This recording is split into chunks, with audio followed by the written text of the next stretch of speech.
নমস্কাৰ মই কৃষ্ণ শৰ্মা আপোনালোকে চাই আছে স্বাগতম ফাৰ্মিং টিপছ আজি মই ভিডিওটো বনাই আছো ছাগলীৰ যেটো চকুৰ সমস্যা হয় মানে চকুৰ পৰা পানী পৰি থকা চকু ৰঙা হোৱা বা চকুত আপোনাৰ যেটো ফেসকুৰি লাগি থকা বা চকুৰ যেটো অংশটো থাকে সেই অংশটো ফুলি থাকে তো তেনেকুৱা টাইপৰ কিছুমান সমস্যা হগনে দেখা পোৱা যায় ফাৰ্ম বিলাকত আৰু এতিয়া মই মোৰ যেটো WhatsApp গ্ৰুপ আছে সেই গ্ৰুপটোত মই কিছুমান মানে ফাৰ্মাৰৰ সমস্যাবিলাক দেখিছো তেওঁলোকে পোষ্ট দি থাকে যে ছাগলীৰ এনেকুৱা সমস্যা হৈছে কি কৰো বুলি তো মই তাৰ ওপৰতে আজি ভিডিওটো বনাই আছো আপোনালোকে মোৰ ভিডিওটো স্কিপ নকৰাকে সম্পূৰ্ণ চাই লব আৰু মোৰ চেনেলটো লাইক কমেন্ট শেয়াৰ আৰু সাবস্ক্ৰাইব কৰিব নাপাহৰিব তো যেটো মই আজি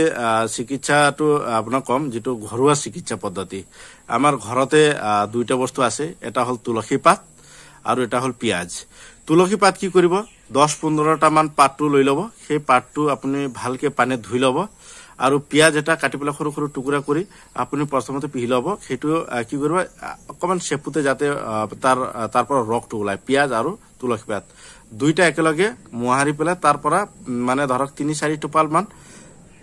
ৰসটো ওলাই লব আৰু সেই ৰসটো ছাগলীৰ চকুত দিব ৰেগুলাৰ 3 দিন বা 4 দিন লৈকে দিব তাৰ পিছত চাবা তাৰ চকুৰ যেটো সমস্যা বিলাক থাকে ৰঙা হোৱা বা পানী পৰি থকা বা অন্যান্য যিবিলাক সমস্যা থাকে সেই সমস্যাৰ পৰা আপুনি পৰিত্ৰাণ পাই যাব খুব সহজ উপায় এটা আপোনাৰ ঘৰতে হেতু থাকে আৰু এটুত কোনো সাইড এফেক্ট নাই আপোনালোকে সেই পদ্ধতিত এবাৰ চিকিৎসা কৰি চাব যদি তাৰ পাছতো ভাল নহয় তেতিয়া আপুনি চিকিৎসকক দেখাব পাৰে তো ইয়াৰ যেটো খৰচ আপোনাৰ মিনিমাম আপুনি নিজে ঘৰত খাবৰ কাৰণে পিয়াজটো আনে আৰু তুলসী পাতটো আপোনাৰ ঘৰৰ চোতালতে থাকিব তো এই দুটা বস্তু মিক্স কৰি পেলাই আপুনি চকুত দিব তো ছাগলীৰ এইখিনি সমস্যা মানে দূৰ হয় আৰু মোৰ নিজৰ ফাৰ্মতো আগতে হৈছিল ছাগলীৰ চকুটো একেবাৰে ৰঙা হৈ এই মস্ত ডাঙৰ হৈ গৈছিল তো মই 3 দিন ৰেগুলাৰলি পিয়াজ আৰু আপোনাৰ তুলসী পাতৰ ৰস চকুত দিয়া 3 টোপাল মান চকুত দি ভাল কৰিলো আৰু এটা মানে ছাগলীৰ চকু অকন বগা বগা দেখা পোৱা গৈছিল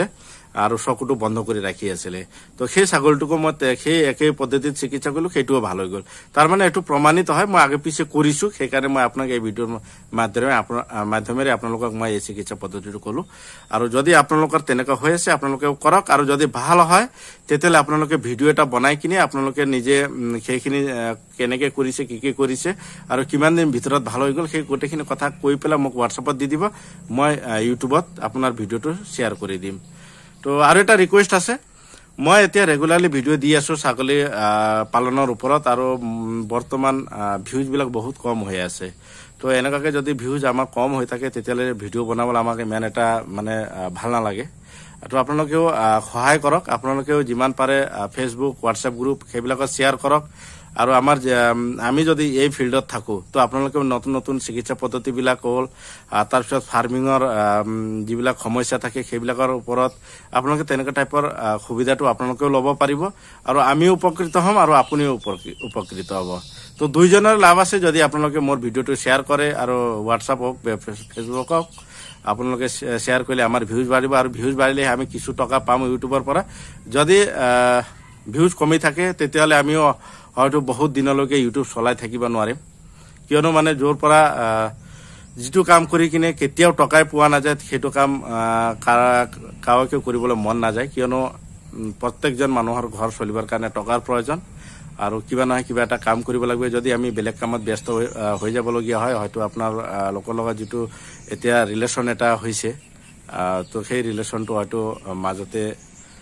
শেষ হৈ যাব পাৰে বা বন্ধ হ'ব পাৰে যদি আমি ইউটিউবৰ পৰা কোনো ধৰণৰ ইনকাম আমি নাপাওঁ তো এদিন নহয় এদিন নিশ্চয় বন্ধ কৰিবলগীয়া হ'ব পাৰে তো আপোনালোকক এইটো ৰিকুৱেষ্ট যিমান পাৰে শেয়াৰ কৰক সাবস্ক্ৰাইব কৰক তো আজিৰ ভিডিওটো আৰু বেছি দীঘল নকৰো আজিৰ ভিডিওটো মই ইমানতে সমাপ্ত কৰিলো ধন্যবাদ